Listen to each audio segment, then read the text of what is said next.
The rumour that will not die, that Kemi Badenoch, battered by dwindling authority inside her party, will step aside in November to make way for Robert Jenrick in what looks like an orchestrated coronation, I think that will probably be true, and it will be less a moment of triumph than a sign of retreat. Badenoch has realised she is boxed in.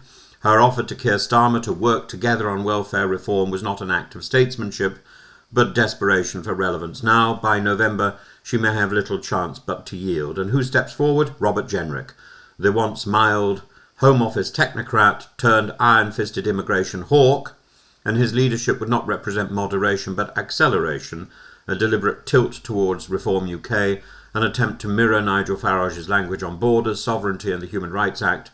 The Tory High Command believes that if you cannot out-argue reform, you must outflank them. In reality, it risks a blood-red shift to the hard right. Jacob Rees-Mogg, in his own words at the Reform Conference Fringe, captured the mood. He said quite plainly, there's not a great difference, a policy difference.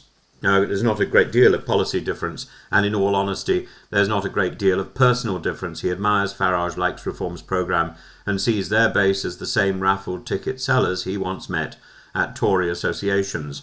His teenage daughter, if I can find a photograph, there we are, his teenage daughter Mary has joined Reform. She's already defected. His conclusion, one must unite. Our duty, he declared, is to bring the family together. But here lies the dilemma. And Lee Anderson, Reform's chief whip, slammed the door shut on any formal pact. Reform activists do not want to rescue the Tories, they want to bury them. Nadine Dorries, now parading across Reform stage, says openly the Tory party is dead.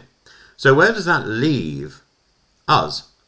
The Conservatives under Jenrick will try to pull Reform voters back through harsher policies on immigration, law and order and disengagement from international courts, but this will alienate moderates and risk further defections to the Lib Dems. Not enough, I think, to give the Lib Dems the opposition benches, but enough to fracture the Tory base.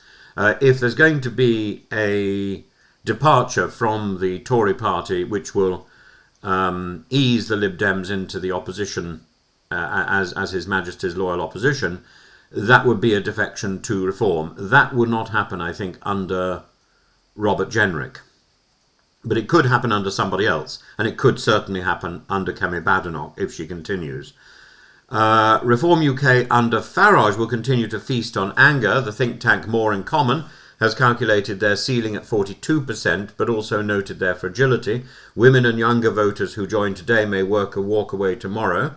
And without detailed economic policies, their promise of a new politics risks collapse into a Liz Truss-style failure. As pollster James Frayne warned Reform activists in Birmingham, the first 6 months of a Reform government would be a shambles.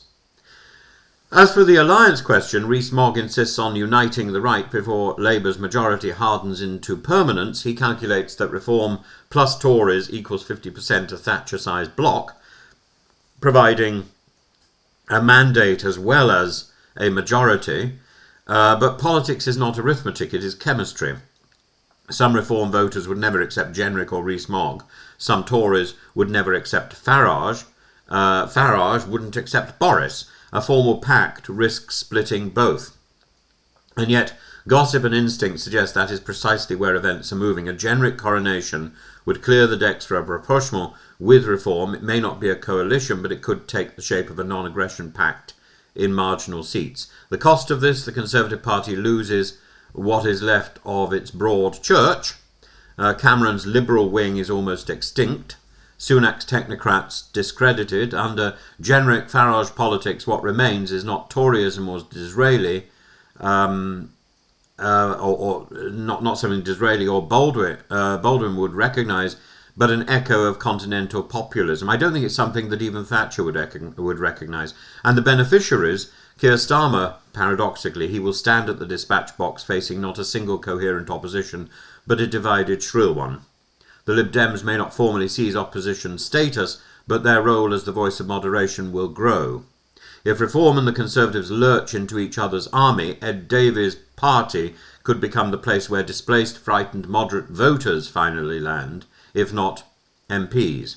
So the future of the Conservative and the Reform Party is clear only in this. They're circling each other, both need each other, and both risk being devoured by each other. What rees-mogg said in Birmingham and on the way to Birmingham is the tell. I want my party to embrace what Nigel is doing. In other words, the Tory story, the right of the Tory story over the next 5 years may not be about saving conservatism, but about surrendering it to the man they once mocked as the eternal outsider, the kipper. That is the prospect before us, therefore. Jenrick crowned, Badenoch sidelined, rees-mogg cheerleading, and Farage waiting to be anointed as the man who enters number 10. Britain's right may yet unite, but in uniting it may also destroy the Conservative Party as we have known it for 3 centuries.